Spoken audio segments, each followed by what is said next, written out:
What's good, YouTube? Welcome back to another video. We're currently just chilling. It's spa day, it's the wife's birthday. Been for 10K this morning and it's time to relax and recover. So this is just going to give me the chance to break down 2024 and talk about my goals in 2025 and what we've got planned. So stay tuned, sit back, relax, enjoy the video. Okay, so spa day was fantastic. We're rested, we're recovered. We hit another 11K this morning, but enough about that. Let's talk about goals. What did we come across in 2024?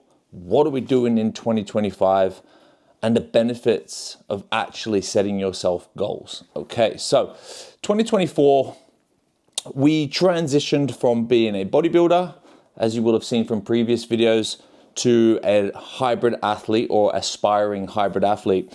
Now, I was at a point where I was not happy with the tasks that I was having to do, the strictness of my life that I was having to live to facilitate being a bodybuilder. That essentially was going nowhere. You know, I didn't have any aspirations and dreams of, you know, being a professional athlete. So it was pretty much pointless. It was just, I guess it was facilitating a void or giving me something to do, having some kind of purpose. So I kind of stepped away from that. And then I was in a photo shoot prep when I was with my previous coach. And at that point, that was kind of where I realized I don't want to do this anymore. I don't enjoy this. I don't want to climb the Stairmaster.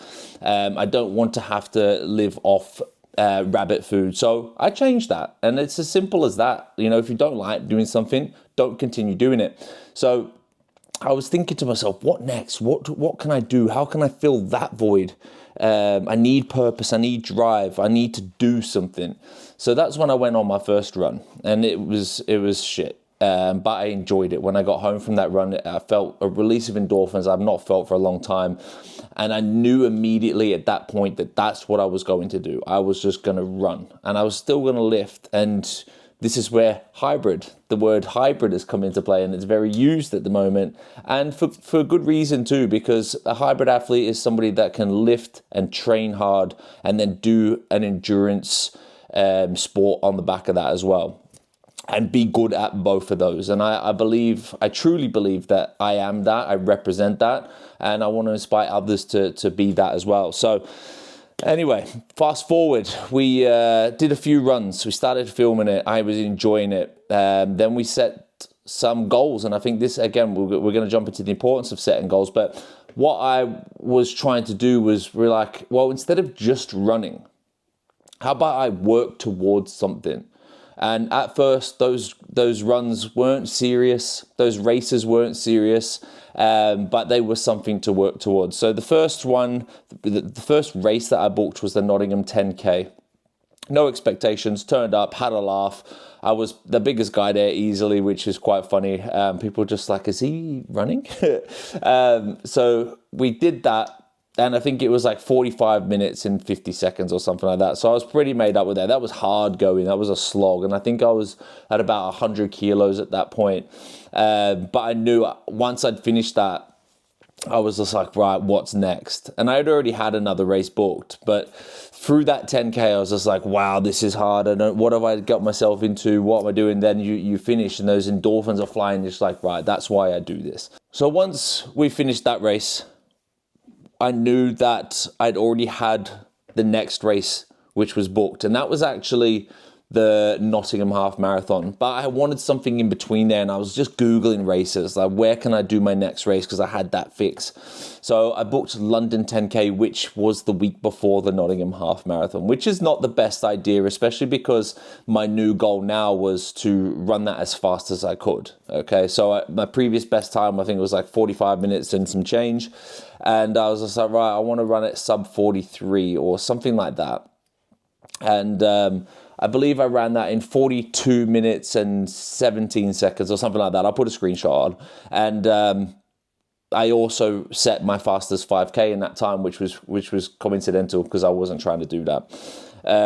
But that was good. It was hard, and it just allowed me to work something and push myself. So then we went into the half marathon, and I did one half marathon for training. And my initial goal for that race was 145. And I then decided I wanted to go 140 because I was like, well, 145 was my set goal and I'd already did that in warm up. So let's set a decent pace or set a decent goal and work towards that. So that's what we did. And we ran that in 137.12. I'll put it either there or there. Again, huge achievement. And I remember finishing that and I was just like, holy dang, that was hard. My feet were on fire.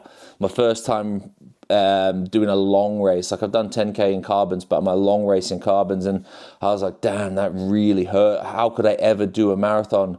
Because that killed me. And you know, to hold that pace for quite a while, I was pretty proud of myself for that.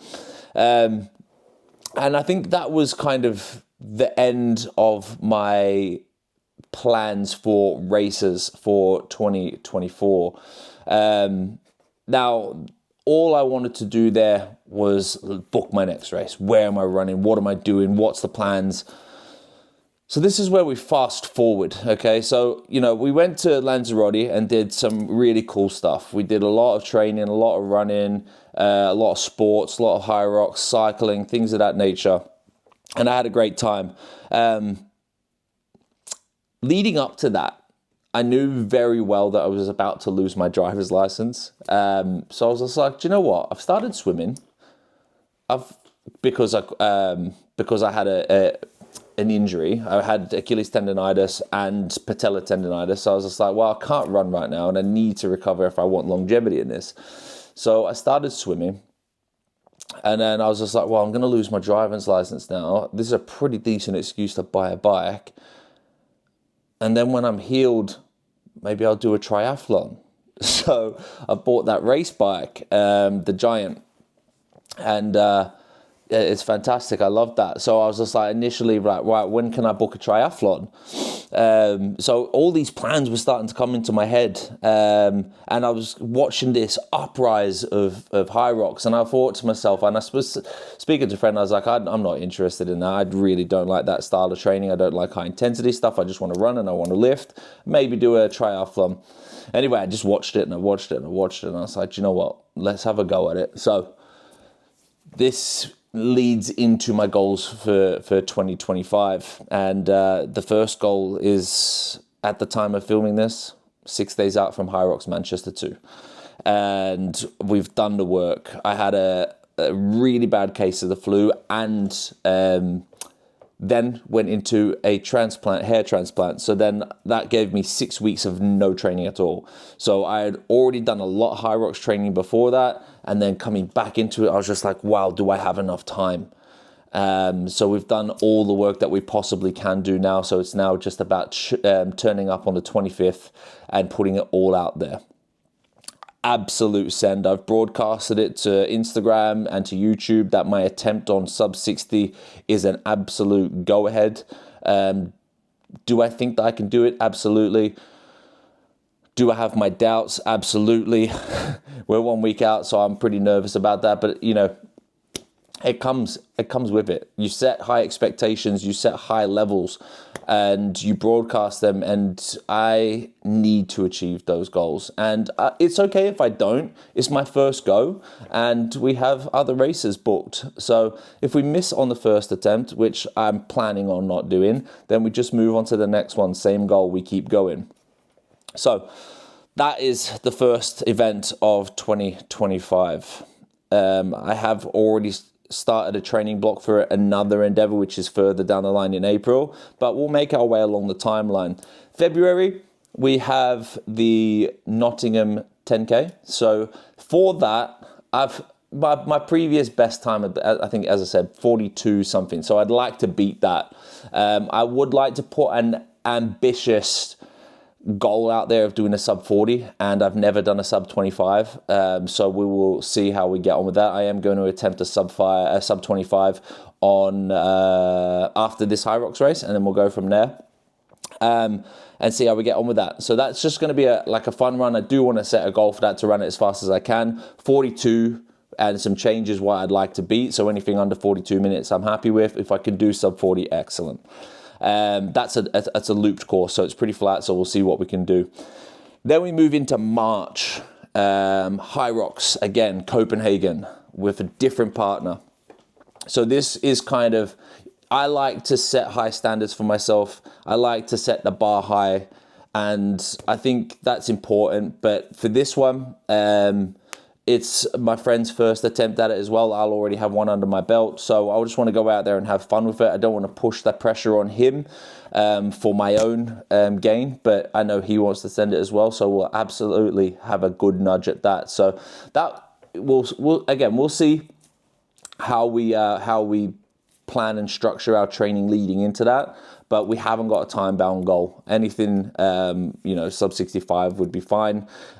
First attempt, obviously, sub 60. This one, I don't know how we're going to attack that, but we'll get closer to that in March. Then we lead into April. April is probably my most scariest, and I think this year is all about setting scary goals, things that I am afraid of, because that will lead to growth. It will lead to mental and physical resilience, and it will also lead to inspire people like you guys watching who want to endeavor in hard tasks, or even just get out of the comfort zone and try something that they've never done before, because this is all very new to me. I've been running for 7 months, and it's changed my life. So April, it was scary when I booked it, and it's scary now. And I've set a very,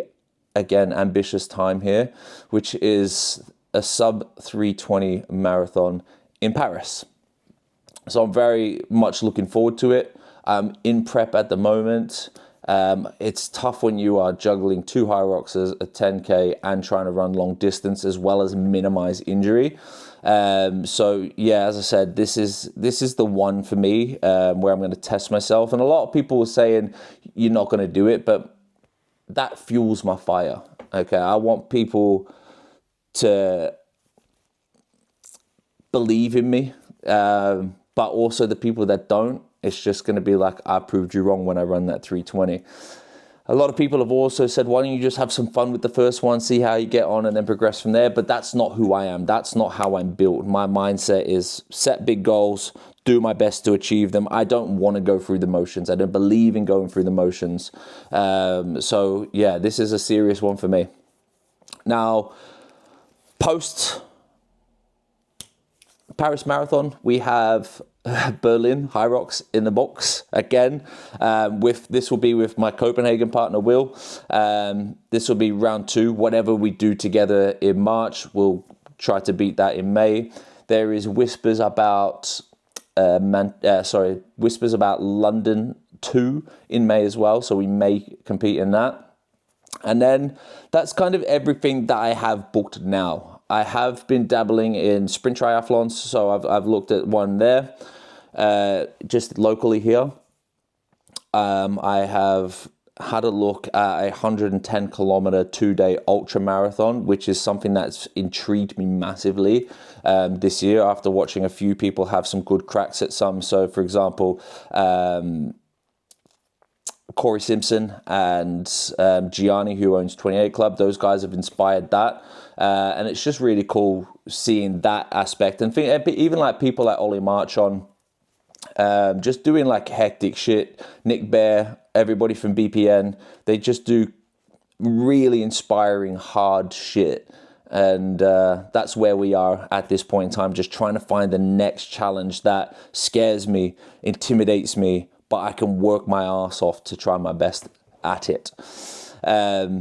I guess for the biggest portion of 2025, or my biggest goal, is the relocation. The plan is fully in motion, and it's to move back home, to take my family out of England and move them across to Australia. I applied for Sydney Marathon, didn't get in. I tried to land on the day of the Gold Coast Marathon and enter. Didn't work. However, the wheels are in motion, the house is going, and we just are waiting on a date to get out. So at this point, it's not feasible or ideal to start booking things past May. June, July, there's probably I might book something last minute there. But leading into that, I think it's going to be maximum time with trying to get family holiday booked in as well. This is obviously another big goal, obviously not endurance based. And then, it's just all hands on deck, packing boxes, shipping containers, moving everything that I've got my entire life overseas to Australia, which is going to be exciting and a new chapter. And we'll see what we can do over there, because there's some big ultra marathons and triathlons. And I think that where my mind sees where I'm going is a 70.3. And that's very, very scary, because I am shit at swimming. I'm bad at swimming. I'm not bad on the bike. Running is obviously my specialty at this point. So if I can bring them all together in Australia, I've got, one of my boys, Tommy Newell. I will be doing a lot with him when I get back to Australia. Running, swimming, cycling. He's big on that at the moment. So this could push us in the direction of a 70.3 Ironman. So these are all the goals that I've got planned for 2025. I said I was going to touch on goal setting. I think it's important. As I said, I don't like to go through the motions. I find that you start to become complacent. You don't push yourself. You don't try to excel. So if you put goals in place, whether it's your first race, your second race, a faster time, a fast half marathon, a fast full marathon, a high rocks entry, whatever it may be, set the goal and then put a plan in place and work your ass off towards it. It's nice going for your little runs here and there, but you're never really going to grow unless you've got something that you can really dedicate your time for, okay? So do yourselves a favor, and if I can help encourage or inspire for you guys to book a race or set a time or whatever it may be, then that's my job done. Brilliant. But that's what I'm telling you guys to do. Don't be complacent. Don't go through the motions. Don't just live life, experience it.